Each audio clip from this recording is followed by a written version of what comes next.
दोस्तों, आज हम आपको एक ऐसे देश के बारे में बताएंगे जहां पर महिलाएं अपनी मर्जी से देह व्यापार की आजादी रखती हैं। इस देश की खूबसूरती यहां पर आने वालों को वापस जाने से बिल्कुल मना करती है। यह देश बहुत सारा पैसा अपने शराब बेचकर कमा लेता है। दोस्तों, हम जिस देश की बात कर रहे हैं वहाँ की महिलाएं बहुत ही खूबसूरत होती हैं और मॉडर्न सोच रखती हैं। इसीलिए तो यहाँ की महिलाएं किसी भी पराये मर्द के साथ दोस्ती करके उसे खुश करने में कोई कसर नहीं छोड़ती। दोस्तों, एक ऐसा देश जहाँ पर आबादी बढ़ नहीं रही है, एक तो पुरुषों की कमी, दूसरा यहाँ पर बहुत अधिक ठंड पड़ती है।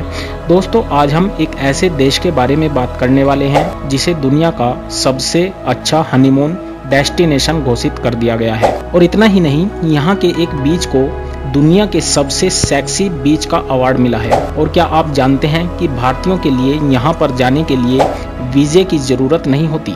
यही नहीं दोस्तों, अगर इसे भारतीयों का देश कहें तो यह गलत नहीं होगा। अब आप सोच रहे होंगे कि ऐसा कैसे हो सकता है, तो आइए जानते हैं कुछ इंटरेस्टिंग फैक्ट्स जो इस देश से जुड़े हुए हैं, इसलिए वीडियो में अंत तक बने रहें। तो दोस्तों, आज हम बात कर रहे हैं बेहद ही खूबसूरत देश मॉरिशस के बारे में। 2040 वर्ग किलोमीटर में फैला यह छोटा सा देश क्षेत्रफल के हिसाब से दुनिया में 170वें नंबर पर आता है और इस देश की जनसंख्या लगभग 12,70,000 है और जनसंख्या के हिसाब से यह दुनिया में 158वें नंबर पर आता है। दोस्तों, यहाँ की जनसंख्या का 48% हिस्सा हिंदू धर्म को, 32% ईसाई धर्म को, 17% मुस्लिम धर्म को और बाकी अन्य धर्मों को मानने वाले लोग यहाँ रहते हैं। और दोस्तों, हर साल इस देश की आबादी से भी ज्यादा लोग यहाँ पर घूमने के लिए आते हैं। अब आप सोच रहे होंगे कि इतने लोग यहाँ पर घूमने के लिए आते हैं तो इस देश में ऐसा क्या खास है, आइए आपको बता ही देते हैं। दोस्तों, इस देश की राजधानी पोर्ट लुइस है जो इस देश का सबसे बड़ा शहर भी है। आपको बता दें कि यह देश कुछ आइसलैंड से मिलकर बना है और यह आइसलैंड 8 मिलियन साल पहले समुद्र से निकले लावे से बना था और इसी वजह से आज भी इस देश में कई एक्टिव वोल्केनो भी मौजूद है और रात के समय में इन वोल्केनो से निकलता हुआ लावा बेहद ही खूबसूरत लगता है। तो दोस्तों, अगर आप यहाँ पर घूमने के लिए जाते हैं तो उन एक्टिव वोल्केनो को एंजॉय करना बिल्कुल ना भूलें। ऐसा न हो कि आप होटल के कमरे में रात को खर्राटे मारो और इसे मिस कर दो, इसलिए हमने यह बात बताना जरूरी समझा। दोस्तों, इस देश को मिनी इंडिया भी कहा जाता है क्योंकि इस देश में आधे से ज्यादा लोग भारतीय हैं। अब आप सोच रहे होंगे कि इस देश में भारतीय पहुंचे कैसे, तो चलिए आपको बता देते हैं कि लगभग सन 1810 में मॉरिशस पर ब्रिटिश लोगों का राज था और उस वक्त इस देश की अर्थव्यवस्था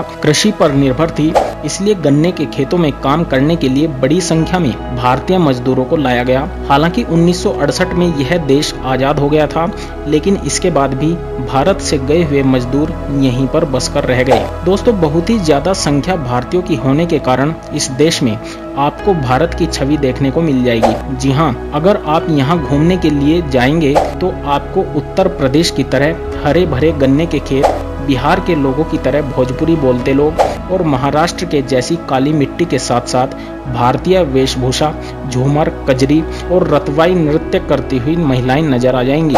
दोस्तों, यह देश दुनिया के उन गिने चुने देशों में से एक है जिनका नाम किसी इंसान के नाम पर रखा गया है। जी हाँ दोस्तों, इस देश का नाम डच लोगों ने प्रिंस मॉरिशस वेन माउस के नाम पर 17वीं शताब्दी में रखा था। यह देश वैसे तो कई द्वीपों से मिलकर बना है, लेकिन यहाँ इंटरेस्टिंग फैक्ट्स ये है कि मॉरिशस चागोस द्वीप समूह पर अपना अधिकार बताता है, लेकिन ब्रिटेन का इस पर आज भी कब्जा है और ब्रिटेन ने जबरदस्ती यहाँ पर रहने वाले सभी निवासियों को हटाकर 1967 में संयुक्त राष्ट्र अमेरिका को एक सैन्य अड्डा बनाने के लिए किराए पर दे दिया था और इस आइसलैंड के ऊपर आज भी विवाद जारी है। दोस्तों, यह देश लगभग चारों तरफ से मूंगी की चट्टानों से घिरा हुआ है। जैसे कि आप सभी को पता है कि लगभग सभी देशों के पास अपनी एक आर्मी है, लेकिन मॉरिशस एक ऐसा देश है जिसके पास खुद की कोई स्थायी सेना भी नहीं है। जानकारी के लिए बता दें कि यहाँ की जो पुलिस है वही इस देश में आर्मी का काम भी करती है।